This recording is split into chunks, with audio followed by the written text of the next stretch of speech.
Arizona football, they're in the game.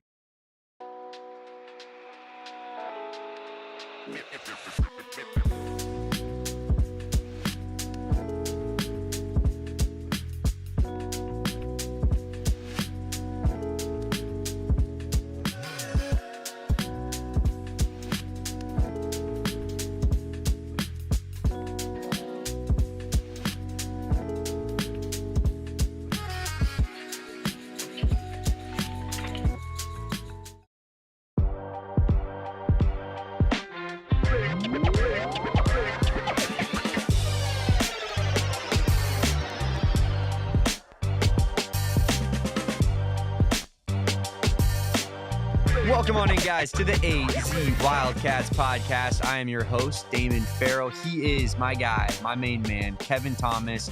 And we are, of course, here back for the second day in a row in lovely downtown Phoenix at PHNX HQ2, roughly a month away from PHNX HQ3 being spoken into existence, Kevin. And that will truly be a special experience. But we got a lot to talk about today. We're going to get into our Rich Rodriguez sit-down one-on-one that we got in Frisco, Texas at Big 12 Media Day, as well as talking all things EA College Football 26. Where do the Arizona Wildcats players stand? What are their ratings looking like? And what would the ratings of the basketball team look like potentially if there was an EA College Basketball 26 video game, which we will see in the foreseeable future, Kevin. Spoiler alert, they're probably going to be pretty damn good. Yeah, I mean, listen, though, we'll get into this in a second, but I do think that Arizona is consistently underrated when it comes to preseason rankings in basketball. Like, you're going to see Arizona be ranked 15th preseason by a lot of people. And I'm here to tell you right now, Arizona is going to be a top 10 team all season next season. All season I'm next with season. That. Yeah. So that's why, you know, I won't take too much stock into what maybe they would rate them, but maybe what would we rate the guys on Arizona's team? You have to stick around and find out. Baxter, what's going on, my guy? Anybody else in the chat here early on? We appreciate you. Drop a like on this stream. Hit the subscribe button. Does us so many favors. Kevin, how are we feeling on this Football Friday? Feeling great, Damon. I am feeling really good. We are 50 days to kick off. I was trying to have some fun researching some Arizona players that have worn 50 in the past. There's just not very many, right? But we do have three that we could come up with, all centers, ironically. Okay. Paul Hatcher, who played for Arizona football from 1954 to 1956. Bill Nemeth from 1966 to 1967. And then Damon pulled this one out of his armpit. I don't know where he pulled this out of, but Josh McCauley wore number 50 for the Arizona Wildcats all the way back in 2016, all the way up to 2021. So not a very huge number in Arizona Wildcats history, I feel like, the number 50, but we are 50 days until kickoff, so I'm excited about that, Damon. Yeah, absolutely, Kevin. Fired up about this game. Haven't bought it yet, full disclosure. I almost pulled the trigger, though, last night. I was sitting there playing the older EA FC game that, you know, there'll be a new one coming up here in the next couple months, but I'm just sitting there and I was like, you know what sounds fun right now? If I just went and just spent the $70 and got myself College Football 26. Soon enough though, we might have to wait until another payday here, but quick side note, Damon, we talk often about how there's no worse rebrand than when Twitter turned into X. FIFA to FC is right up there with the worst rebrands of all time. No one is going to call your game FC 26, FC 27. That's FIFA. Yeah, you're right. And I did it right now, and I apologize for that. That was not cool of me. And, you know, I'd like to say that I need to be better, and I will be better moving forward. That is FIFA. It'll always be FIFA. And that being said, like, you're right. It's up there with, like, Washington Commanders.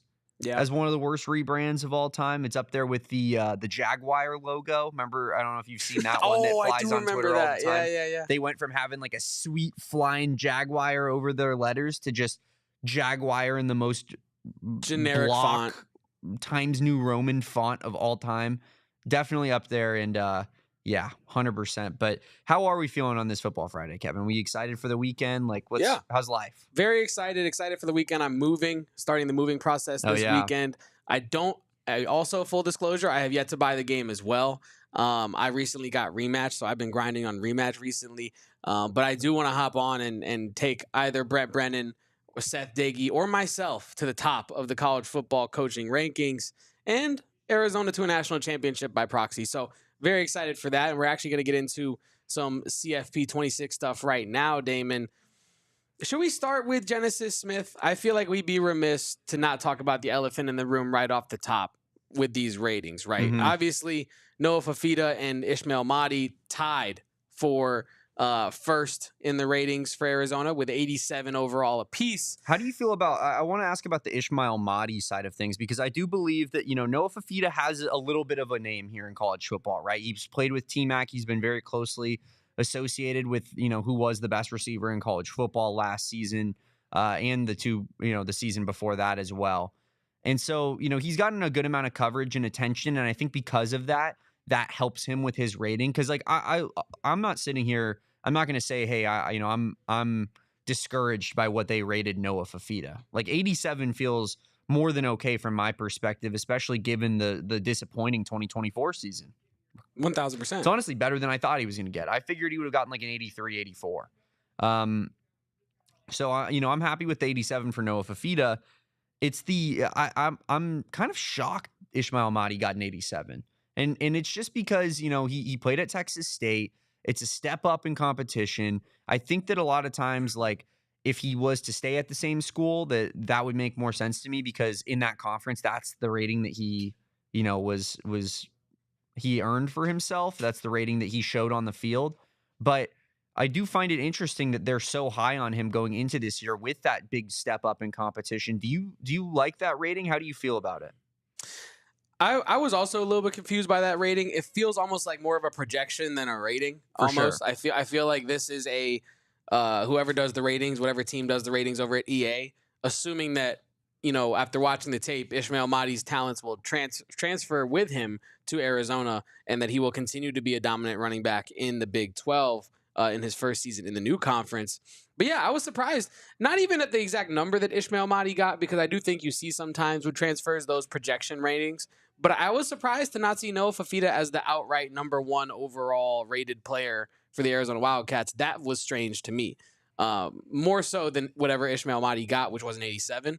I was just more surprised that Noah Fifita isn't standing alone at the top of the ratings. Yeah. But, I mean, because as you say, like and as I said, like he has the biggest name. Like he's the most relevant football player at this university by a long shot right now. And there's worse positions to be than your quarterback is your most well-regarded and most well-known football player. Like that's part of what we heard all week in Frisco was the belief in Noah Fifita from top to bottom across the entire program is incredibly strong. Like there are no quarrels or worries or doubts about Noah Fifita and his ability to play without T-Mac, in this season for the first time in 10 years of his life. But you hear Brent Brennan go up there, like he kind of, and you've seen Brent Brennan get a little bit more, I think, I'm trying to find a way to say it, because I don't want to say that he's been like antagonistic, like where he's been like ready to like kind of go to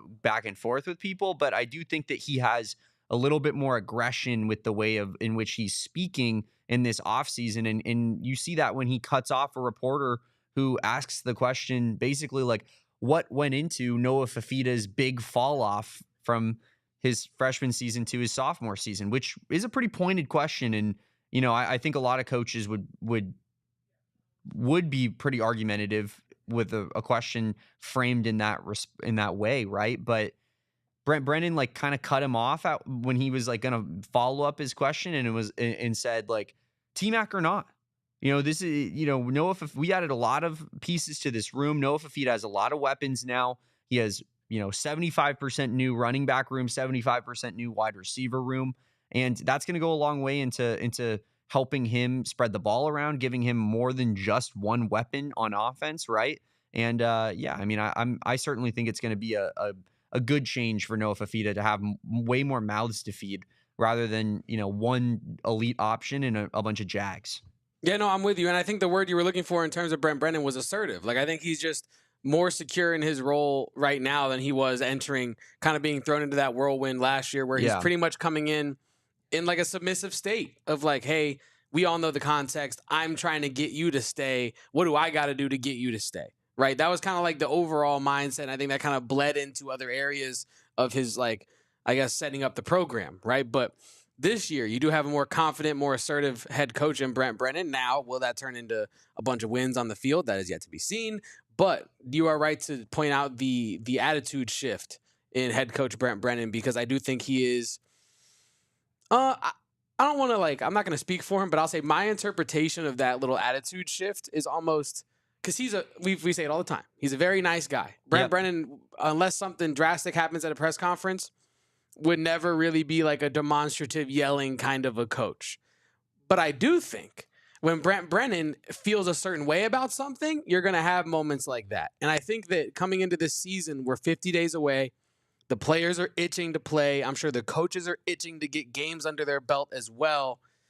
He's probably feeling a little tight and a little tense about, like, I'm tired of talking about last year. I'm tired of talking about how awful of a job I did and how it's all my fault and how I need to be better and how I'm going to be better. I just want to be better and get wins and stop talking about 2024. Yeah. Like, and I think that is what comes through with that attitude. I don't really think that's who he is consistently as a guy that you're interviewing or a guy you're asking questions to. But I think we can all relate. If someone's asking you about something you don't want to talk about consistently over and over, and you have to give genuine new answers to it, you're going to get short at times with people. Unless you're Eric Ruby. Yeah, unless you're Eric Ruby going through TSA, and then you have all the time in the world to be as nice as you want. But yeah, we're actually a sports media company out there from Phoenix as they're searching him for an hour and a half. Oh, no, your flight is actually boarding in 10 minutes, sir? Yeah, no, it's actually fine. Take your time. This is all good. No, You're like just doing your job. You're just doing your job, man. I understand it. I think that, like, you know, that's what I'm identifying with Brent Brennan. Mm-hmm. And I think by association, we're feeling it with the answers from the players as well of, like, hey, like, we just want to go play football games and prove that we're not this team from last year that won 4 games and that we can actually make a bowl and maybe even make some noise in the Big 12. And that's what they're saying, right? But you and I, let's start with a bowl first, right? Like, let's get to 6 wins and let's talk about the rest later. That's where I'm seeing Brent Brennan's attitude shift, Damon. How do you feel about that? Do you kind of feel that maybe he was just didn't get enough sleep that night, or do you think that he's just tired of talking about 2024? Yeah, so I wonder if one of two things. I wonder if it's what you're saying, a little bit of, like, he's tired and getting a little bit ticked off of talking about last season, or if this is like kind of a designated, purposeful attitude change that was somewhat of a directive from maybe not like DRF, maybe not, it's not his boss telling him, hey, you got to come out there and talk like this, but maybe it's like, you know, a publicist of sorts that works for the University of Arizona that's like, hey, you know what would go a long way into getting fans on your side?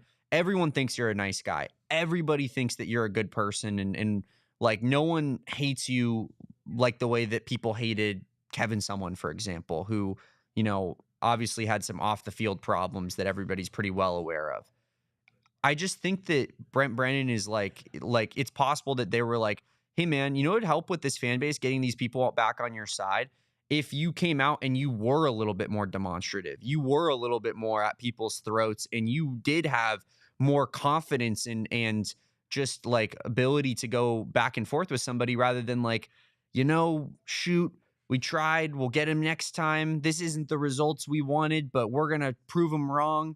It's like, no, he's like, actually, and he said it on our show when he came on. He said, I'm pissed off about last season. Quote unquote, he said pissed off.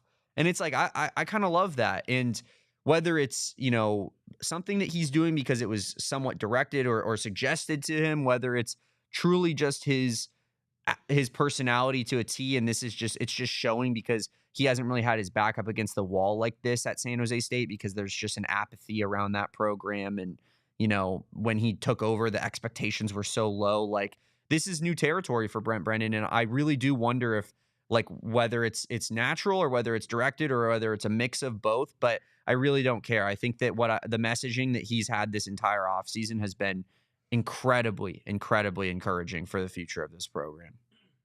I mean, I'm kind of patting myself on the back here, but you as well. I think we both brought up good points there because I think it is a combination of the two. I think there is a little bit of, I want to prove that I'm not the guy that you think I am. Yeah. This is who I am. And I'm going to tell you who I am in an assertive way, but also in a way that just shows I'm tired of talking about 2024. So Yep. I think it's almost a mix of both, right? I think Brent Brennan is tired of talking about 2024 most likely, but I also think that he's also trying to show I'm not Orange Slice's guy. I'm not, Mr. Pat you on the back. I'm not Mr. Hey, you tried. We're going to get him next time. Yeah. I think that he's trying to show a different, not a different side of him, but just, a more well-rounded approach to who Brent Brennan is as a head football coach of a program. Mm-hmm. And I welcome it. Like, I think, I don't know. If you're Brent Brennan, like, you don't want to look back on this opportunity as the head coach of the University of Arizona and be like, oh, I could have did that. Or, oh, I wish I approached it this way. Like, you just got to try stuff. It is kind of like what Shahan J. Raja said on our pod when he joined. Nailed it.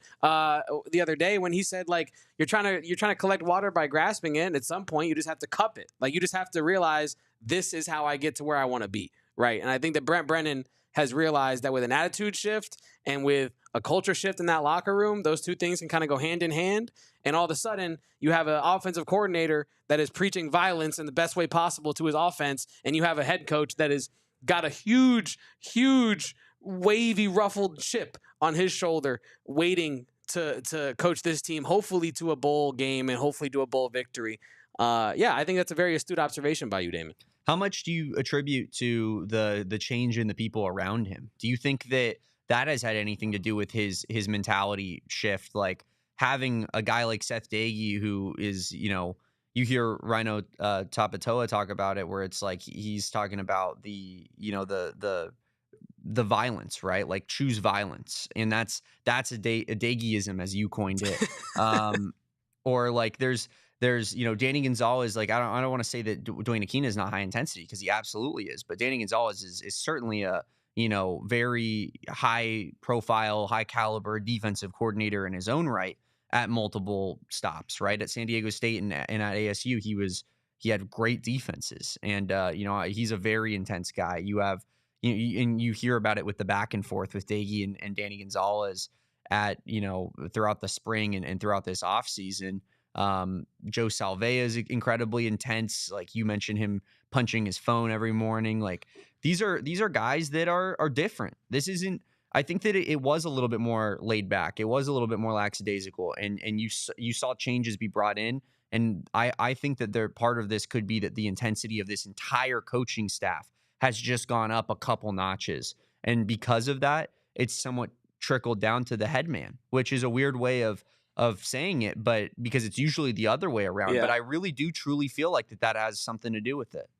I think you're right. I think that when you look at, what's the saying? I don't know. What's the saying about, like, if you tell me who you hang out with, I'll tell you who you are, or something like that. I think that like that is similar to Brent Brennan, not a 1-to-1 comparison of what happened last year. What does that make me if I hang out with you and Noah Woolbrecht all the time? Oh, the weirdest of weird. Yeah, the coolest of cool, some might say. An absolute freak. Some people might say you're the coolest guy for hanging out with me and Noah. But anyway, I think that surrounding himself with, I think you could argue more like-minded coaches, right? I think that this roster and I think this staff is a better representation of the program that Brent Brennan wants to build than the iteration that we had last year. I know that's crazy to say, considering you don't have Jonas Savainea, you don't have Tedero McMillan, but Brent Brennan didn't bring those players in, right? I'm not saying that he didn't want those players, but I'm also saying that those weren't the only guys that were existing on the roster that Brent Brennan did not already bring in.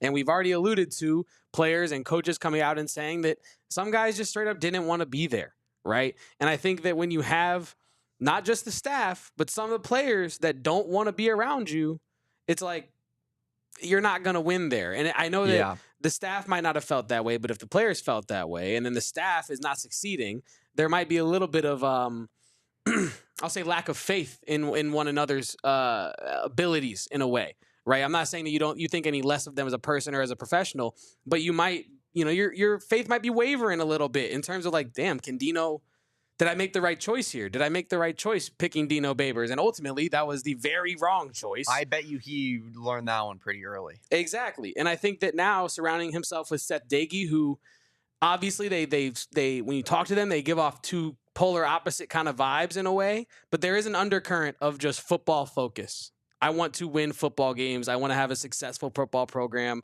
and I want to enrich the lives of the players that I coach. And that's the underlying thing with those two. And you can almost hear and I thought about this when we were interviewing Brent Brennan at Media Day. Some of his answers sound like they're coming out of Seth Doege's mouth. And I don't think that that's a bad thing. I think that like when you hang around someone so much and you're so connected, your minds kind of become one. And I think that when you're aligned, to steal a Suns term, when you're aligned with the staff that you have around you, you do kind of get a bit of a hive mind, but in the best way possible, right? You're combining all these different experts into one huge, cohesive staff. I think that's what you're hopefully going to see this year with Arizona football, with Joe Salavea helping out, with Danny Gonzales coordinating, Seth Doege on the offensive side of things, absolutely running a seemingly extremely tight ship, but a ship that everybody wants to be a part of. Mm-hmm.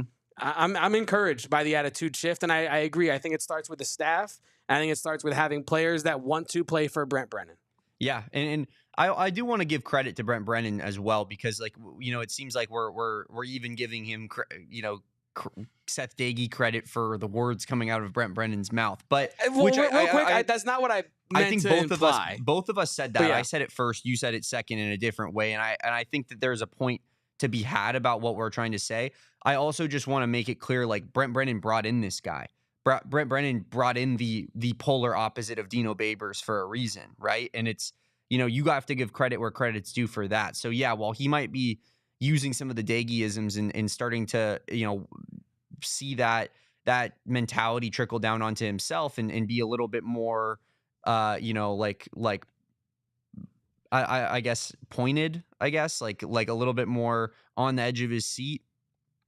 I just think that, you know, you do have to give credit for bringing in that guy and realizing, hey man, we need a complete 180 on what we did last season and Dino Babers, because that didn't work. So let me bring in this guy who's just going to be a complete different vibe shift. And that's where, you know, Brent Brennan gets tons of credit. Is if this works out and this offense improves tenfold next season and it just looks competent on the field, I'm going to be sitting here going like, you know what, like maybe he's not the guy who brings this program to a ceiling that we are all thrilled about. Like maybe, you know, what the people that are in this city that we're in right now feel about their program, but it is a step in the right direction. And in order to get back to a point where you can reach that ceiling, you need to get back to being competent. And that starts with this 2025 season. But I want to get back to these ratings here, Kevin, because we did only get through two players because, you know, we had to shift conversations a little bit, talk about what Brent Brennan had to say. But you got Luke Wysong at number 3. I think it's a little bit similar to the Ismail Mahdi side of things. Like they saw the production and, you know, albeit in a bit smaller conference, but there is production there at a high level. And that's why Luke Wysong is given the rating he's given. I think Luke Wysong is a very, very good player. I think that there are about 5 to 6 very good players that play wide receiver on this roster. And do I know if he should be the highest rated one? I don't know. I think that'll work itself out throughout the season. But yeah, I mean, it's earned in the way that it was because of production that happened on the field last season and against Arizona in his biggest game of the year. You know, he played his best game. So you got to give respect to that. Real quick on the Luke Wysong thing. Yeah. And by association, also the Ismail Mahdi point. What I hadn't brought up before, but I've thought about in the past with these kind of games and evaluating the ratings in them, excuse me, is that while, yes, it's part projection, it's also part competitive balance, right? Like you also have to level up the player from the conference they went to the conference they're going to sometimes. Because if they're being brought in to be the number 1 wide receiver, they're clearly going to be competitive in that conference at the very least, right? And I feel as though if you're creating a game where you want the players to actually play the game, their number 1 transfer player has to, at that position, play like a guy that can play in the Big 12. Yeah. You know what I mean? Like, even if you don't necessarily believe in Luke Wysong, if you think his rating should be more like an 80 or an 81 or even lower than that, whatever you think his rating should be, sometimes I think that's just not how you build out a video game. You know what I mean? And I think that, like someone had to be a good wide receiver on this team. And I'm not saying that Luke Weissong didn't deserve this rating or whatnot, but I do think it's a little bit of scaling going on, right? If you're going from the conference that Ismail Mahdi and Luke Weissong are coming from, or if you're just coming from a lower conference in general to a bigger conference in real life, it's expected that you can cut it in that conference. Someone evaluated you as being able to cut it in the Big 12, and this would be a number one, probably a middling number one rating for a Big 12 receiver, right? So that's part of what I think that this is as well. Yeah. And then there are other programs that wanted Luke Weissong as well. I guess my mind just goes to, like, I think all these receivers should all be in a group together. You know what I mean? Like, totally. Like in again, not to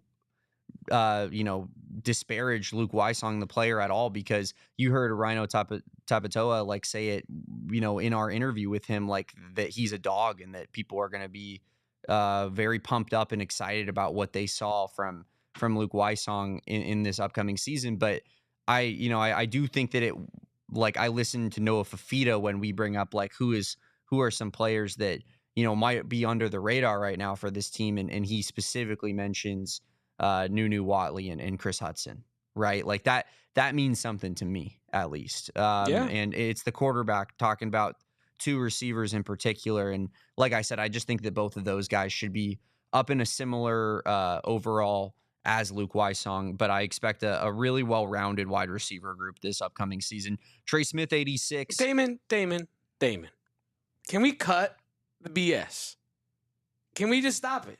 We're going to talk about all these players. We're going to talk about Trey Spivey. We're going to talk about Trey Smith. We're going to talk about all these players that I put onto this moving background from this image earlier that you can get on Twitter from Arizona Football. We're going to talk about all of this. But we got to talk about Genesis Smith being rated a 78. We do. And I can't talk any longer about this game without bringing this up. So I don't know. Was, and I didn't say that, I didn't communicate this with you, but I almost was trying to name all these players in succession so that we could keep going to see how far it took until we got to Genesis Smith. But you and I go long on all these shows anyway. We'd be here until Saturday night doing that. You know what I mean? Anyway. But yeah, Genesis Smith. Rated a 78. He is the 17th highest rated player on this roster.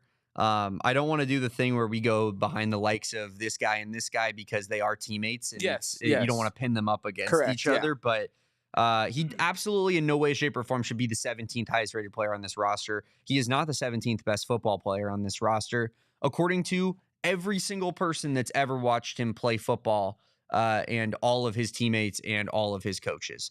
So, Genesis Smith, 78. You're right, Kevin. It's egregious, man. It's egregious. It's the worst rating of this group. I think we're happy with Noah Fifita's rating and honestly a little bit pleasantly surprised. That all goes out the door when we're talking about our guy, the co-lead for guest spots on this fine program. You're going to go ahead and disrespect him like that? We won't stand for it. It's not ridiculous. Not the Wildcats podcast. We won't. It's ridiculous. We were the number one Trey Townsend podcast last year for the basketball season. I know we're the number one Genesis Smith podcast on the planet. And I think that we got to stand up for our guy.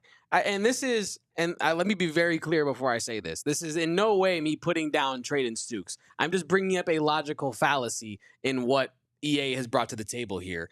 Trayden Stukes brought it up himself when we talked to him. He's like, I'm cool with it, but I really only had 4 games on tape last year. Yeah. So he's almost saying, like, I don't know what they even used to get this rating.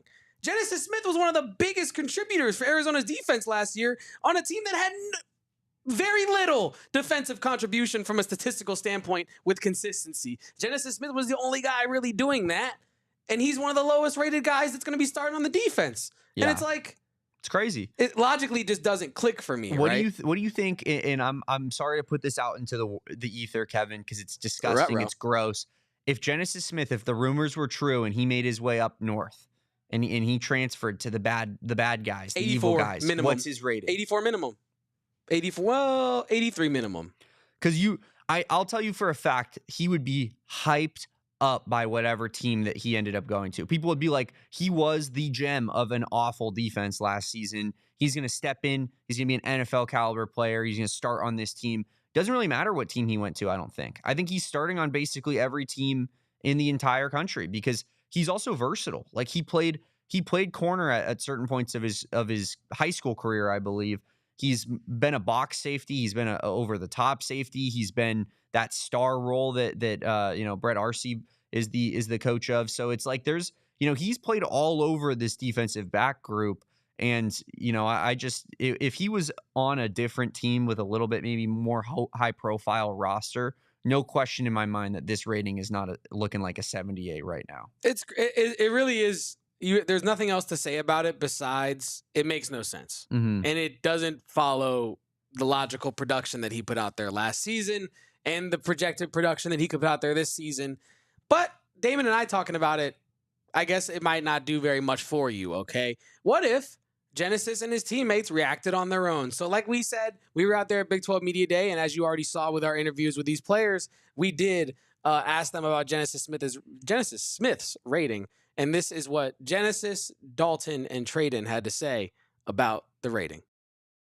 Speaking of disrespect, very popular video game has come out, College Football 26. Now, I'm probably going to be playing it. They're probably going to be playing it. He's probably going to be playing it. Uh-huh. Will you be playing it? Because they gave you a 78. Oh yeah, I seen that, man. I'm not too fond of that, but I actually was playing it a little bit last year. I kind of got off video games for a while. But here and there, like when my brothers come into town, I'll play with them. We all get in the game. But I'm not like, okay, that's in the game. But shoot, in real life, they're going to see you, feel me? So it's like, I ain't a 78 in real life. That's how I'm feeling. Do we have an end goal for an overall in the game by the end of the year? Nah, not no end goal, but above 78 for sure. If you were rating yourself, what would you give yourself? I personally, well, they gave me a 97 card last year, so yeah, like the Ultimate Team card. So I was like, okay, that's pretty accurate. So maybe something around there. You feel me? I mean, that honestly, like when the ratings came out, you were the one guy. Me and Kevin were like, that is egregious, man. Yeah. Like that's crazy. They just don't know who Genesis Smith is. All good, man. But they're gonna find out, like for you sure. said. EA College Football just came out. I'm sure you saw your rating. What were your thoughts on it? Honestly, I don't know, because since I got moved to linebacker, I didn't know how they were going to really, do it. So I was worried. But, I'm all right with an 85 overall. We're going to have to get that up, though, for sure. Did you happen to see any particular name that you thought was shockingly low? Genesis Smith. 78. Yeah, we're gonna have to. He has a chip on his shoulder. He's gonna get that. We've been asking that question, fishing for that exact answer for every person that we've talked to, because the second they released the ratings, me and Kevin were like, 78 for Genesis Smith. Yeah. Are you guys crazy? And I'm glad that the team certainly feels the exact same way. EA College Football game released. Happy with the rating? What do we think? I can't complain too much because my rating did go up. Okay. But, we're still striving to get a little better. I will say I only had 4 games on film last year, so they really didn't have much to go off of. True. So I'll give them the benefit of the doubt there. But I appreciate my rating going up. We could see a big rating spike this year for Traden Stukes. One last quick one. Do you have a player on the team, if you did look at the ratings, that you thought stood out as like, that guy's got to be higher rated? What are we doing?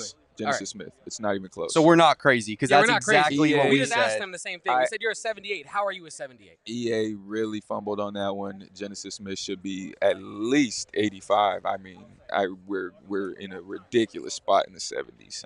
Yeah, that's literally what we were saying to a T. So now that we got a guy who's in the room saying the same thing, we're good. I feel like that's verified.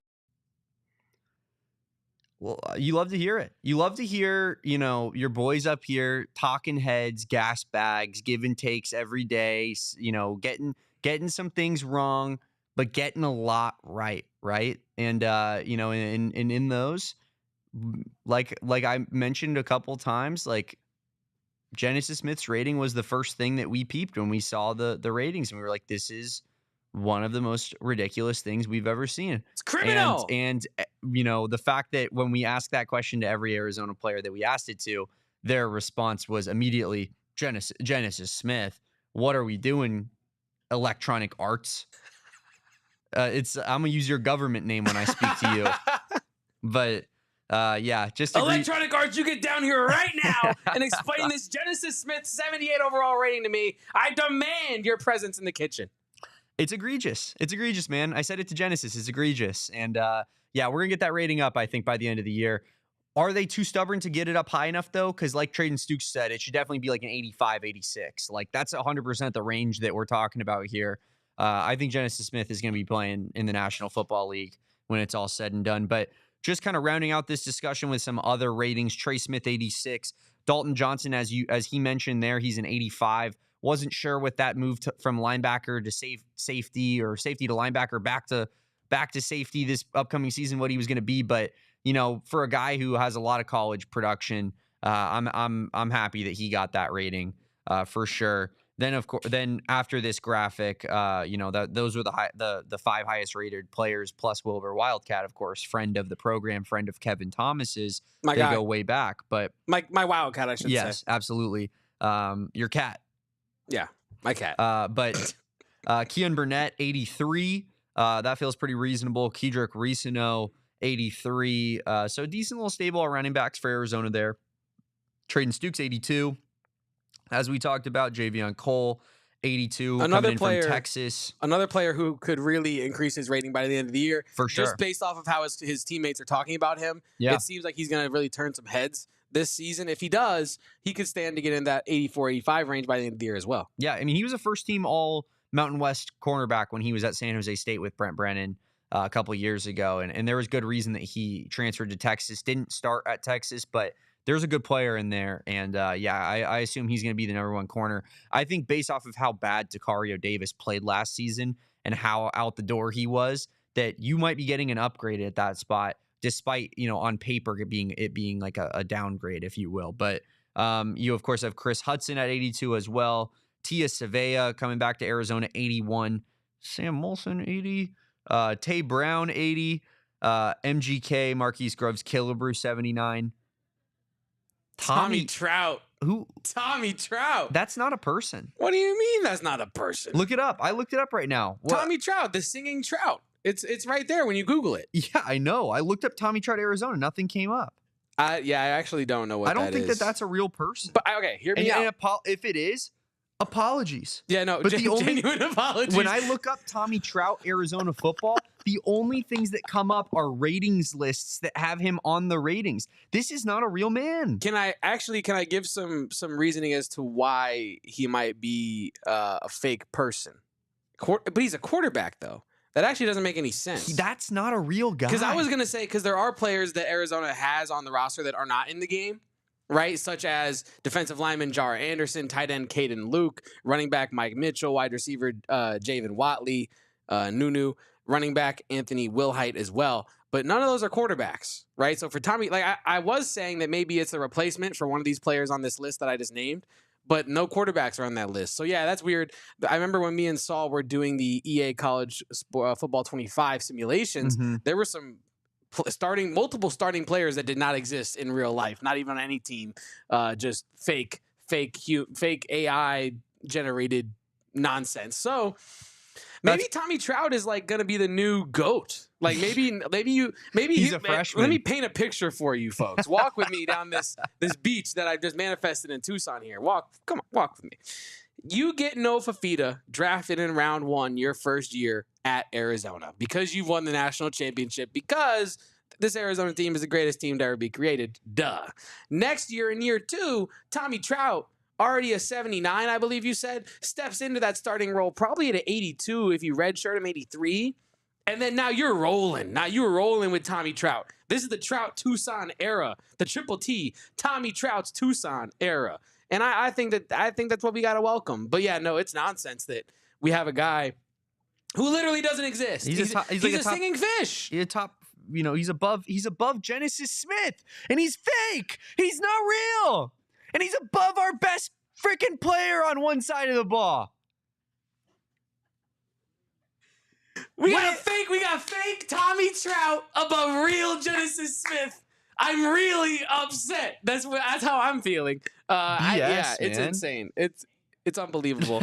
As Totri says, EA Sports College Football 26. It's just a game. You got Aiden Garden, 79, transfer in from West Virginia, who was also mentioned in succession with Javion Cole. Who said that, by the way, when we were talking to them? It was I think it was Traden Stukes. Yeah, that brought up both of those guys. Then you have Genesis Smith, who we mentioned. Max Harris, is that? I believe that is a real human being. As we both do our Googles that we probably should have done prior. But yes, Max Harris. Oh, yeah. That's appeared right. in 12 games he's with the guy they brought Texas in from State. Texas State. Absolutely. Yep. Yes. Apologies to Max Harris. Yes. Apologies, Max Harris. The linebacker from Texas State. I had forgotten him for a second. Kayana DeCambra was who Noah Fifita actually mentioned as somebody that's kind of going under the radar. Then you have real backup quarterback Braden Locke underneath there. Shanko Atia. Notice how they didn't make our fake player a Polynesian of Polynesian descent because they didn't want to make a fake Polynesian name. They just said Tommy Trout, as if that's a player that Brent Brennan would ever recruit. You know what I mean? Yeah. I'm pretty sure that's not where Joe Salvea is looking at, buddy. But Tommy Trout from West Lynn, Oregon.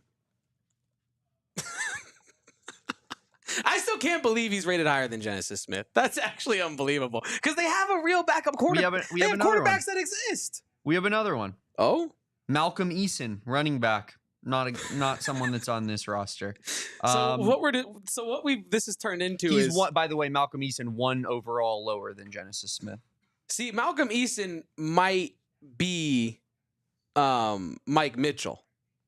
True. That might be Mike Mitchell. That would make sense. That could very much be the case. But then who would Tommy Trout be? Because don't know. Braden Locke, my initial reaction is Braden Locke in this game because he's the backup quarterback, right? Yeah. And then you have like Sawyer Anderson down the line, but there's another quarterback in between there as well, Jake Klein. And it wouldn't be Oscar Rios. You know what I'm saying? Mm-hmm. Because first of all, that's a recent thing that's not even, I don't think that's like officially official. Jake Klein, right? another one, they have 2 fake backup quarterbacks for this Arizona team. That's not even like a position that Arizona doesn't have those guys at. They have a couple backup quarterbacks. I don't even know, man. Isaiah Mizell that's a cool rating. 90. The important thing with Isaiah Mizell, freshman, and we all know how these games work. He has 95 speed. Yeah, and he's a 74 already. He's gonna be a good player in Dynasty for Arizona fans using him. Trey Spivey, another one with a lot of potential, I think, in this game. We got our guy Rhino sitting there. Alex Deuced, really, really underrated in my opinion. One of the other, in my opinion, the second most underrated player on this roster. I think his name is written in Sharpie on the O-line starters list, and he's a 75 overall. So I think that one's a bit of a miss. Ty Buchanan and Tristan Bounds both come from pretty big time programs, Texas Tech and Michigan respectively. Could both start on the offensive line in 73 and 70 respectively as well. So that seems to be a little bit low in my opinion. And then just a lot of low 70s guys. I think Tyler Powell's better than a 71 personally. Jack Luttrell, I feel a little bit bad for because that guy actually played a good amount of football last year due to all the injuries. And he felt like one of the better step-ins for this Arizona defense last year. 70 feels low for Jack Luttrell, who got 3 interceptions last season for Arizona. If I was him, I would feel a little bit disrespected there. Riley Wilson, a guy that comes in from, Montana and was a pretty highly rated defensive end at Montana. You of course have Blake Gotcher as well. I feel like we haven't talked about Blake Gotcher here in a minute, which is criminal because he's a fan of the show. We're one of the number one Blake Gotcher podcasts in America. Gotcha. And that's a dude who was a FCS All-American. Yeah, I was gonna say the same thing about Chancellor Owens. He's where is he at? He's 71 rated, and I know he's coming from Northwestern State, but he's a guy who put up big numbers there as well, I believe.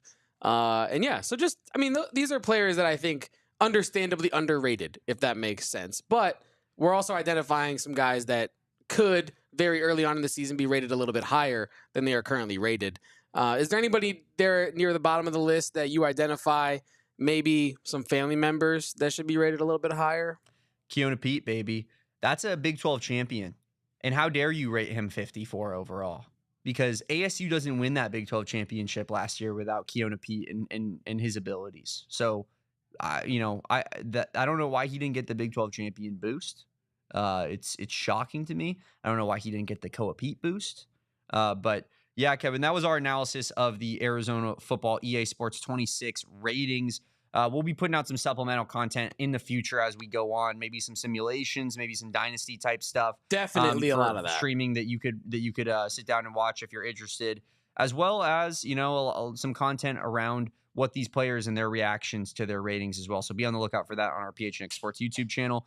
We're going to talk about what we think the Arizona basketball players could be rated, and we're going to talk to former Arizona head coach Rich Rodriguez right after the break here on the AZ Wildcats podcast.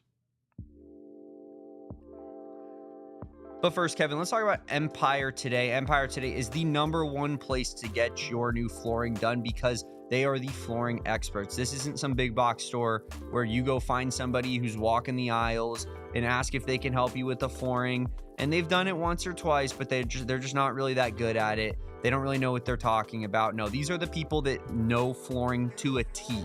It's just like us with sports, right? But that's how Empire Today and their employees are when it comes to flooring, whether it's carpet, hardwood, tile, you name it, man. Empire Today has it. And one thing that they're going to do that makes them and separates them from the rest of the flooring companies out there is, of course, their virtual floor designer. They go into your bedroom, kitchen, living room, wherever you're getting that new flooring, take a picture of that room and show you exactly what that flooring that you're interested in is going to look like in that room before you make such a massive purchase that you end up regretting. That's going to be the worst possible scenario. And Empire Today makes sure that that's not something that you have to worry about whatsoever. Listeners of this fine program get $350 off when they use promo code PHNX at checkout. So schedule a free in-home estimate today because some things are just better at home, and use that $350 discount when using promo code PHNX. $350 discount with promo code PHNX. Restrictions apply. Visit EmpireToday/PHNX for full details. I'm going to give some details on our friends over at Gila River Resorts and Casinos, where you do you.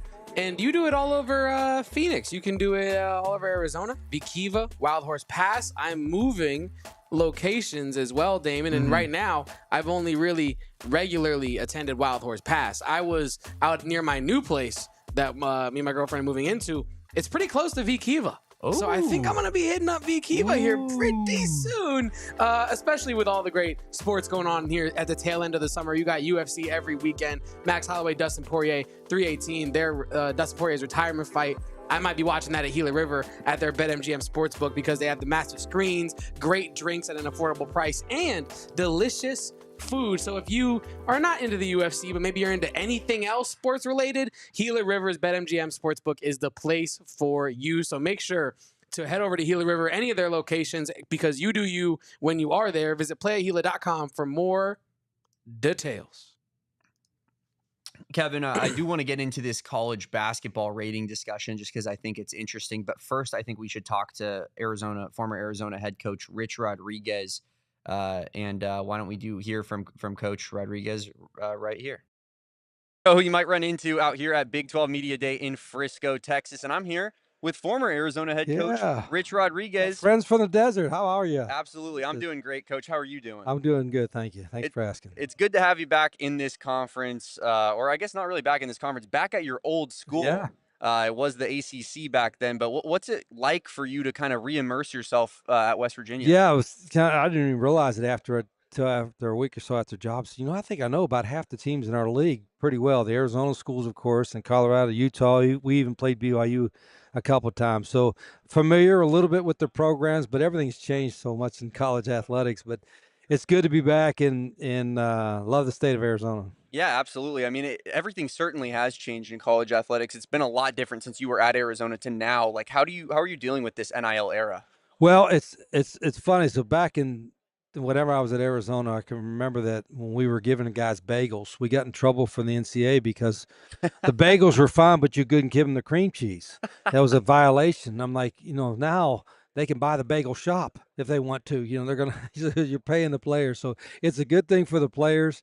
I think everything is still kind of transitioning into the new model of college athletics. But as a coach, you got to adapt, right? If you want your players to adapt to the new situation, you got to adapt. And so that's what we're trying to do. You mentioned that you know a lot of these teams pretty well. What's it going to be like playing against Arizona when you play them? That's going to be very unique because I don't know if I've had that in my long career. We had that happen very often, a team that I used to coach at. So still got a lot of fond memories, got some really good friends there, but we don't play them this year. I kind of wish we did because it just kind of gets you back into the 2026 and the mode, so to speak. But they're. I remember when we left, they had some. With the facilities were new when we got there, and it's a great college town. So that's gonna be. I know we got ASU. I think it's at ASU this year, later in the year, which is probably a good thing because it gets a little colder in Morgantown. It'll be nice and warm in Phoenix. But it's those are two really good programs. I think our league is well positioned now and for the future. I'm not just saying because I'm here. All right, to be a factor in the college football playoff and all that. Not that I'm worried about that because I'm not, but there's some really good quarterbacks in this league. That's where it starts. There's two really good ones at the schools in Arizona. Two really good quarterbacks. So they'll be fun to watch until we play them. Yeah, there's a lot of parity in this conference. So have you watched Noah Fifita at all? I've seen him on TV. I haven't seen him in person film. We're not playing him, so I'm not going to watch him. But I was really impressed. Particularly a couple of years ago, watching what he did, and I don't know, I saw some kind of crazy stat like he was 77% completion, which is nuts. That's crazy, and all that. But and then Sam at ASU did a phenomenal job. I think he's one of the best in the country. Yeah, absolutely. Coach, a lot of fun memories at Arizona. I told you off air that I was actually a part of the program in 2017, the Foster Farms Bowl. I traveled out to San Francisco with the team, and we had a great time that season. What kind of looking back on your tenure at Arizona, what's a memory that you look back fondly in particular on? Well, I really enjoyed, first off, I had a great staff and really enjoyed the players we had because every time you come in as a coach, you try to establish your own environment, your own culture, and it's everybody's got different ways of doing it. And our way was a little bit different from the intensity standpoint and how we went about, managing our program. And it wasn't a hard adjustment for our players, but they bought in immediately. I think we went to 5 bowl games in 6 years and went to the Fiesta Bowl. And so it was a great time. And it was kind of a unique situation that, because our system was so new and different, trying to do that out in the desert and adapting to all the challenges that we had with the Pac-12, and all that kind of stuff. But love time. Still, some of my best friends today are still in Tucson. Yeah, for sure. We appreciate you taking the time with us. Coach Rich Rodriguez, he's the head coach at West Virginia. We'll be looking forward to playing him in 2026 here as Arizona Wildcats fans. Thank you, Coach. Thank you. Great interview with former Arizona head coach Rich Rodriguez. We were fired up to be able to talk to him and just really cool stuff, man. I was actually pretty pleasantly surprised that we were able to do that interview. I actually went up and approached Rich Rod's handler about if he'd be able to sit down on set with us. And I know they were super busy and very generous with their time, but I think it was a great interview. And it seemed like Rich Rodriguez had a lot of kind words to say about his time at Arizona, his time in Tucson. And it wasn't like there wasn't like any animosity. Otherwise, he wouldn't be sitting on set with us. Because when we were sitting down, he's like, "You're the Arizona guys, right?" And we were like, "Yeah, we are." My guys from Arizona. And immediately I was just like, you were head coach when I was working there, just to try to make him feel a little bit more comfortable. Like I wasn't like going to come after him in this interview, but I thought that he offered some really cool insight, and the bagel thing was funny. That was crazy. He's like, now they can go buy the whole bagel shop with the money that they make. But it's interesting, like you hear Rich Rod and you see the somewhat of the, like he's an old school coach in a new school game. Yeah. And it'll be interesting to see how that works out, because I know he is a West Virginia man, and it's so, he's back at his alma mater and where he coached and was so successful in the past, how he got the Michigan job. Like, can he do it again? Can he revive this program? And I know a program like West Virginia is very much like, we want one of our own to be representing us, and he is that to a T. So it was cool to see Rich Rod, get that opportunity again, and it's cool to see him in this conference, right? Like, as he stated, like, I'm pretty familiar with about half the teams in this conference already, and I've played them quite a bit. So yeah, it'll be interesting to see Rich Rod in this conference. It'll be interesting to see what it looks like in 2026 when Rich Rodriguez is playing the University of Arizona for the first time. But no scheduled game in 2025, and that 2026 game will not be in Tucson. It'll be in Morgantown. So Arizona fans won't get the opportunity to see Rich Rod coach against them in Tucson, but hopefully down the line, that will be something that could happen. But overall, shout out Coach Rodriguez for coming on set. I thought that was really cool. I don't think every coach would do that. And yeah, great interview. Kevin, we're going to talk about what ratings we would give our basketball program and the players on this team right after the break here on the AZ Wildcats podcast. And while we're talking about places near my new place, no matter where I'm moving in the great state, the freedom state, if you will, of Arizona, there's a Circle K within a stone's throw distance. And Circle K is honestly not only the best gas station, not only America's best gas station, it's America's best thirst stop, because you can get all your Polar Pops, you can get your Gatorade, your Coca-Cola products, you can get snacks, you can get, what else can you get? Alcohol, you can get all types of stuff at Circle K. And you can also save 25 cents off on fuel when you buy three Coca-Cola 20-ounce products. Cookies right now for Inner Circle members only are $1 each. And if you visit 4 times, you can save 25 cents off per gallon no matter how many times you filled up already this month. And that can be earned once every month. So yeah, make sure to join that Inner Circle for free by downloading the Circle K app today. I know I'm a 5-cent off every time member. Damon is as well in that Inner Circle. Terms and conditions apply. Participating locations, visit circlek.com for more details. Kevin, when we were out there in Frisco, Texas, I really wish we fired up our VME apps and bet the ASU boys about our billiards game that we played against them, where we whooped up on them 2-0 and showed them why the Superior University is just superior in every regard. And smacked them up. Yeah, damn right. If we had used our VME app and gotten maybe a wager placed on it, we could have, of course, made somebody the third party judge who could then, once the money was pooled in, it's there forever until somebody decides and is the arbiter of who won that bet. So it's a really cool process and a really cool way of being able to bet with your friends and compete with them. Anyone, anything, anytime, as VME always likes to say. 1v1 or group challenges, of course, both apply to this, whether it's sports, playing, 2K or Madden, or college football 26 with one of your buddies, fantasy football, golf. You name it, man. VME is the perfect app to, hang out with you and your companions and get you guys, you don't want your scumbag friend, not paying up on his bet that he promised he'd pay up on, right? Like this takes that way out of the process. And it's why we love VME so much. It's the first of its kind person-to-person betting app, and you guys have to sign up for it right now. Download the VME app today. Play today using code PHNX, available on the App Store and Google Play Store. VME, anyone, anything, anytime. Quick side note before we get into the basketball rating stuff, Damon. Amanda Serrano versus Katie Taylor 3. The first ever women's boxing trilogy takes place tonight. And if you don't want to get on like a sports book, or you just want to bet your friends about can Amanda Serrano get the grudge match, so to speak, and set her legacy back on the right track, VME is a great way to do that. So make sure to check out VME and the fight tonight for sure.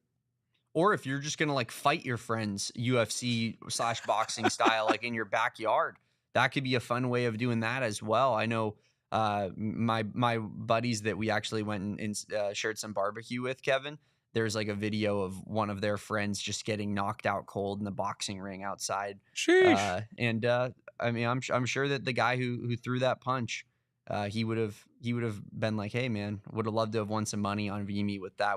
But VME wasn't a thing back in those days, and now it is. So now we can live a life of prosperity. It's the verbal meme utopia in the background, Kevin, because VME is now a thing that we can use. But Kevin, I think we should go ahead and take this conversation on into our overtime period as we round out our talks today and discuss whether or not, we believe that Arizona basketball has what rankings they should have if we were evaluating them, if this game was a thing. So I'm going to go ahead and pull up that Arizona basketball roster. Should we just start? Because I already have it. I have it up. Should we just start with Jaden Bradley? I think we go just in succession here. Yeah. We can leave off the walk-ons and just talk about the people that are going to be in the rotation. Yeah. Jaden Bradley, the metronome of the offense, the leader, the general, if you will, of the offense. What would I rate Jaden Bradley? I'll tell you what, I think what I would rate Jaden Bradley and what EA would rate Jaden Bradley would be two completely different things. Yeah, but this is not an EA podcast. This is the AZ Wildcats podcast, and we're doing our own righteous ratings. 87. You know what I mean? Wow. I actually don't know if I would have given him that high of a rating, to be quite honest with you. I'm just thinking about I disagree with you. I'm thinking about the way that the numbers work, and I feel like his shooting numbers would be so low that it would drag down his overall rating. You know what I mean? I'm thinking A- perimeter defense. I'm thinking A- to A athleticism. I'm thinking B+ playmaking. Like I think that yeah, you're right. Like his shooting is numbers are not going to be great, but he's a really high caliber college point guard. And am I saying he's top 10 point guard with an 87 rating? I don't even think that is a top 10 point guard. So I think that that's more than fair and it's justified in my eyes, at least. I'm not way off your rating here, to be honest. Edgar Ortiz here in the chat says 83 to 85-ish for JB.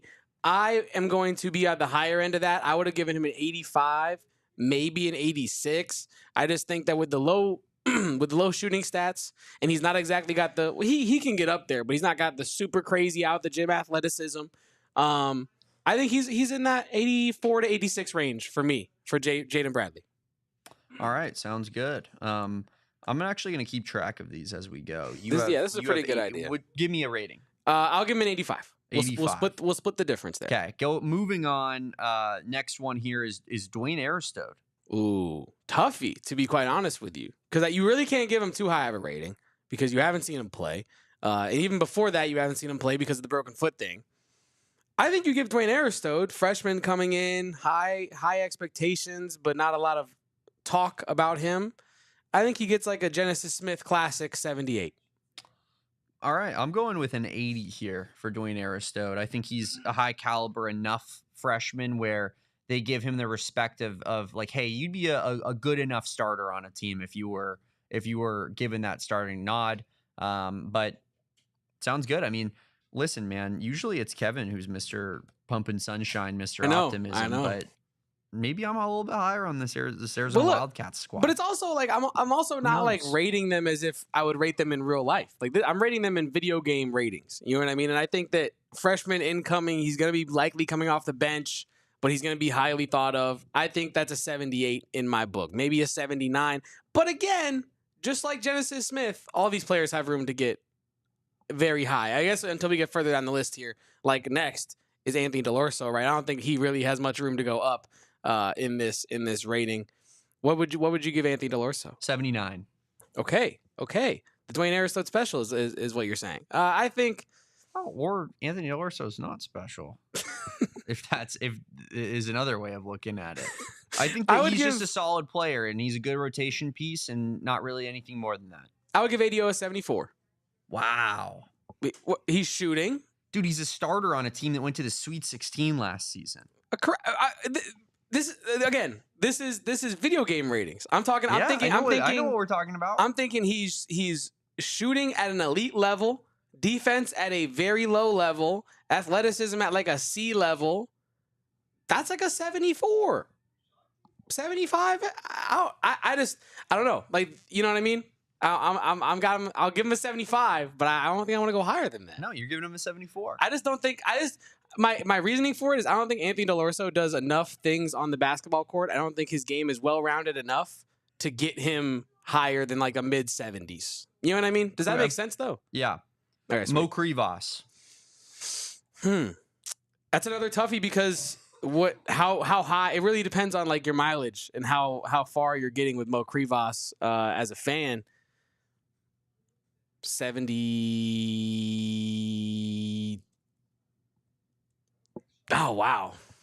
See, now I might EA myself because if I give, because he's going to be the starting center. And you're pretty much projecting because you don't have anything to go off of, really. What would you give him? Because I'm debating on a couple numbers, and I want to decide while you give your thoughts here. When you were about to say that, the reason I made that face is because I'm about as low on Mo Krivas as anybody in this Arizona fan base, and I still gave him an 82. Bang! Bang! Okay. I was thinking three numbers. I was thinking 78. This is kind of random. I was thinking 78, 79, or 82. I don't know why I didn't even think about 80 or 81, but I felt like I don't know. And maybe this is a window into how EA does things. And maybe they're just throwing numbers out there. But pretty much. It feels like he's an 82. He's going to have the rim protection. He's going to have the size. I think he's going to be able to do a little bit of stuff offensively. This feels like a low 80s player maybe high 70s, but I'm gonna give him an 82, just like Damon did. All right, cool. You're copying off my homework here. A little bit there, but I mean, hey, I was actually allowing you to be the decider on my multiple choice. You know what I mean? Evan Nelson, I'm going with a 77. I think he's a high floor player. I think that, you know, he's a guy that you could get out there and you know, he's gonna be decent enough, but he's obviously not just that upper echelon talent. But he is, I think, an above average college basketball player. So that's what goes into that rating for me. Give Evan Nelson. Honestly, I was talking about ADO not being well rounded, but I mean, you have that ADO as a 74, so I don't know how you. No, but listen, I'm saying like ADO factor in Evan Nelson. ADO being a 74 is a result of him not doing a lot on the court, but he does one thing at a super high level. I think Evan Nelson, maybe not elite at anything, but incredibly good at a bunch of things. He's balanced, right? Very balanced. I think that honestly gives him like a. I would give him a set. Wait, what did you say? You said 77, didn't you? Damn. I'll give him a 78 then. Damn. Because I wanted to give him a 77, but I don't want to copy you twice. But that's the honest number I resulted in. 77, do what your heart desires. 77 is the number I landed at. He's a 77. Sounds good. We got Tobe Awaka next. Can I already say that I will be probably potentially reevaluating the Dwayne Aristode rating, but that's for later. That's for a later date when we look at this list in its totality, because I really got Dwayne Aristode in that. Anyway, you said Tobe Awaka. Give Tobe Awaka. Now, this is my first kind of high rating. I would give Tobe Awaka like an 86. I went 85. Okay. I think we're right there in the middle. Like, I mean, that's an elite rebounder. He's an A+ rebounder in this game, right? His athleticism is probably pretty solid. His post defense is solid. Like, you know, not the greatest offensive player, but I think that you're getting a defensive stopper in Tobe Awaka. Yes. Then I realized that this roster kind of, pulls out from under us here, Kevin. We know ball. We do know ball. And while I give you time to pull up the rest of the remaining players, I will start with Braden Burries. Okay. Let's rate Braden Burries while we get the rest of the roster pulled up, because I think Braden Burries should come into this game, this hypothetical game, as an 84 overall freshman guard. With all the ability in the world to get up to the 92 by the end of the year, get up to that echelon if he becomes the player that we think he could become. But I think you have him, and for all my freshmen, I'm kind of giving them like a freshman doc almost, because we all think Coach Pete's going to come in and be 100 overall, right? But he is ultimately a freshman, and the amount of freshmen that have led their teams to a national title, you know what I mean? Or it's a very exclusive list. So don't put that evil on me, Ricky Bobby. I don't want to put that legend on Coach Pete before he has even played a minute in college basketball. So I'm going to give I'm going to give Braden Burries an 84 with all the room in the world to become one of the best players in the country. I have Braden Burries as an 85. So I think we're rounding out here. We're in a similar neck of the woods there. I have him as the same number as Tobe Awaka. I just think a high profile caliber freshman like that going to step in, going to have a high floor from day one, going to be a volume scorer, and he's the 9th overall recruit in the country because he's going to be a very good college basketball player from day one. So I agree that like in the way that I think that there's a lot of room for growth with these freshmen in particular, because they're going to have high potential and you got to see it on the court first. But that's what I'm going with my rating. So I like where your head's at with that one. What about Bryce James?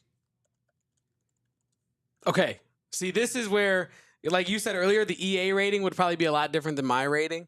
Because I think the EA rating, he gets that James rub. He gets that, the suds going. Yeah, there. He's an 80. Yeah, I think he's he's in that him and Dwayne Aristode are in lockstep together. He'd be like a 74. Like, I think he'd actually be like genuinely a rotation player that you could maybe sub out for one of the guys that you don't like as much on this roster if you're playing the game in hypothetical. I realistically would rate him like a 69, like a 68. Like I had 68. Yeah, he's like a project kind of player that if you take him in as a freshman, maybe redshirt him, and maybe in season 2 he's developed to like a 73, and now you can maybe have him coming off as like your 9th man. So yeah, I think he's a 69. I'll give him a 69.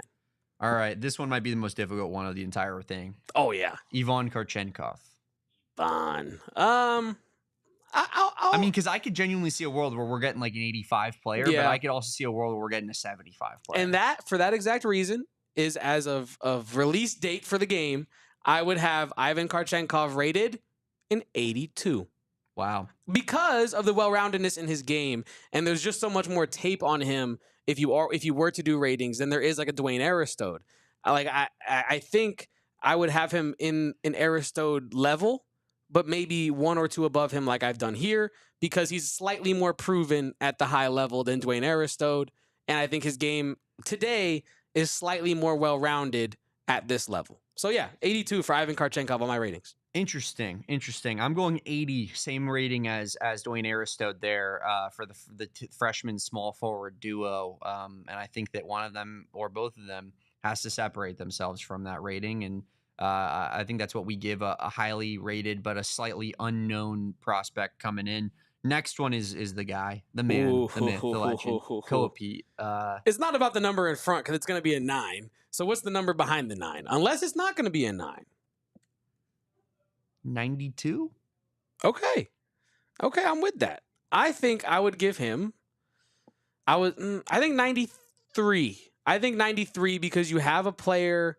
I'm thinking like this team is going to be a top 10 team preseason in this game, so you need them to have like a true guy. So I was almost going to say like 94, 95, but again, he's a freshman, so I do have to give him that little bit of. You haven't proven it. You can come in and have some stinkers, and now I look silly for having you as a 96, 95. I think that, what did I say, 93? 93, 94 in that range. I will give him a 93 day one. Sounds good. He is so well-rounded. I think the only thing he can't do at an elite level is shoot the ball, but he can do it at an okay level. And so for that reason, he's the most well-rounded player on the team, and he's the best player on the team. And he's athletic as hell. Yes, and he's huge. 93 for Coapete. All right. I think that's pretty reasonable. Then you have CD Gay, another kind of unknown here. But did play some pretty high-level overseas basketball. I think I would go like a 77 for CD Gay. Wow. I was going to go like 75. Okay. Just because, like you said, unproven, kind of, I shouldn't say project player, but someone that is likely to take a little bit more days to develop, so to speak, than other players. So, I think CD Gay in that mid-70s fits just fine. You could put him in the rotation in your game if you wanted to. But if you're just doing it by highest overall, he might not crack your rotation there. Mambil Mawat. 73 based on the consistency of my other ratings? That's exactly what I wrote down. Kevin. So we're in lockstep on that one. I like that. Was that our last? And I believe that is the last like kind of rotational type of player that you would find on this roster. So we'll read it off here in a second, but I did want to say that you mentioning how like we need like a kind of a blue chipper because you expect them to be like a top 10, or at least from our own personal ratings that we're doing, a top 10 team in this game. That's why I had Jaden Bradley where I did, because I think you need to have him be that second piece on this team, the guy who already has a extremely high floor, is already was probably the most consistent best player on the team all year last season. And then you supplement that with like a Tobe Awaka who's in the mid-80s, a Braden Burries who's in the mid-80s, who also could expand and get better than that. And then you have your star in Coapete. So, in addition to what you're saying, to clarify your point as well, Edgar Ortiz here in the chat says it's kind of inverse. Like, we don't count against players the longer they're in this game. It probably actually helps you the longer you're in this game to reach your highest potential in this college basketball hypothetical EA Sports game. So, yeah, maybe Jaden Bradley should be closer to like an 87, right? I think that like you said, he is the veteran of this team. He is one of the marquee guys on this team. What did I give him? You give him an 85. I'm cool with that still. Okay. I am cool with that still. I think that is the lowest that I could give Jaden Bradley. I will say that. Like, I think I'd be tripping to say 84, 83, anything lower than that. I think in that 85 to 89 range is where Jaden Bradley should be. And so I don't think either of us are too far off base with our ratings for Jaden Bradley. But yeah, I think you're right. Logically, you do need a little bit of a higher average overall to really crack that top 10 in the preseason for this game. I have Jaden Bradley as an 87. You have an 85. Dwayne Aristode I had as an 80. You have as a 78. Did you want to make said amendment that you brought up earlier? Can you tell me the players that are in that 79 to 77 range with him? And I will amend it after. That you put or that I put? That I put. You had Evan Nelson, 77. You had Karchenkov, 82. You had CD Gay, 75. You had Mobile Moet 73. Yeah, 78 for Dwayne Aristode ain't gonna fly. We're gonna give him an 81, one behind Karchenkov, because that's pretty much what I outlined in my explanation. I think that's way more I just should have had them more accordioned closer together. So I agree. Yeah. I think you did start off a little harsh on this one, but it was at the beginning. I had to set some sort of something. You know what I mean? 80, 79, 74. I had 79. You had 74. You cool with that? Give him a 76. He can't be dramatically worse than CD Gay in my ratings. You have him as like the same rating as Mobile Moet. That's what I'm saying. Like, that's not fair. Yeah. That's not right. So give him a 76. 76 feels right. Yeah. And as Edgar Ortiz said, he would have the 3-point shooter icon under him in the game for sure. We got Tobe Awaka, 85, 86. We comfortable with that one? Yes, sir. We got Evan Nelson, both at 77. Mo Krivas, both at 82. Braden Burries, 85 for me, 84 for you. Like that. Bryce James, 68 for me, 69 for you. Nice. Ivan Karchenkov, 80 for me, 82 for you. Koa Pete, 92 for me, 93 for you. CD Gay, 77 to 75, and Mobile Moet, 73 apiece. Okay, sweet. I'm excited to potentially throw this on a graphic and maybe put it out on socials. That'd be fun. I'm excited for how angry like 5% of the people that see this tweet. I know it's not going to be the majority. Like most people are just going to be like, oh, that's an interesting concept and that's fun. Or, maybe I disagree with this guy and I'm going to say it here in the comments. But I know for a fact there's going to be some people like, do you know anything about this basketball program, you idiot? Below an 85? Yeah. I think we're going to get, if you had to guess based off of those ratings, Kevin, which one would you say we're going to get most, people will be most upset about? I feel like Braden Burries maybe. I think there are 3 contenders. Well, yeah, I think there are 3 true contenders for this based on the overalls we have given. I think somebody's going to want Jaden Bradley to be in the 90s. Fact. Somebody's going to want Jaden Bradley at like a 92. Which I wouldn't be like dismayed by that take. I think that, I'd get it. I was like, when I said 87, I was really trying to be reasonable for what I think, like statistically, what he puts out there and like what a video game would give him. I think that's like when we talk about impact and him playing 38 minutes, 39 minutes a game and whatnot, like I think that you could make the argument he deserves a little bit higher than that. But I think that 87 feels reasonable to me. And I think the other 2 contenders would be Dwayne Aristode, and I'm deciding between Braden Burries and Ivan Karchenkov. But I think based on the overall we've given Ivan Karchenkov, people wouldn't really have a beef with it. No. I think it's Jaden Bradley, Braden Burries, Dwayne Aristode are the 3 that people would be like most questioning us on. Gotcha. And I hope someone gets mad at you for your ADO take. I hope someone's like, they probably will. You don't know anything about ADO. I like ADO. I rate him higher in real life than I do in my hypothetical game. Yeah. Just not well-rounded enough to crack the high 70s. Sorry about it. That's fair. Well, Kevin, that's going to do it for us today. That was a fun little discussion that we did there. Hopefully we can get something made up on our social side of things to put it out there into the ether and let everybody debate and tell us how stupid we are. But appreciate everybody for being here. You can follow Kevin at KevoPost. That's KEVOPOSTS. You can follow me at Damon Dog. It's DAWG on Twitter and on all social media. Follow us at PHNX_Wildcats. Like this video, please. It helps us out so much. 14 likes, not going to cut it. Not going to cut it for my guy Kevin, needing a bunch of rest after a big long week in Texas and doing content since we got back. And I'm moving? Like, please give me a like. I need the sleep. Guys. I need the rest. Guys. Run these likes up. We should have a like per view. That's really what it should be. If you click, you should like. A like per view ratio. Subscribe to the channel if you haven't done so already. And we will be back on Monday at 2 p.m. on the AZ Wildcats podcast. Until then, peace out. Bear down. And go Cats. EA, you know what I'm about to say about Genesis Smith. We all silly like the mayor.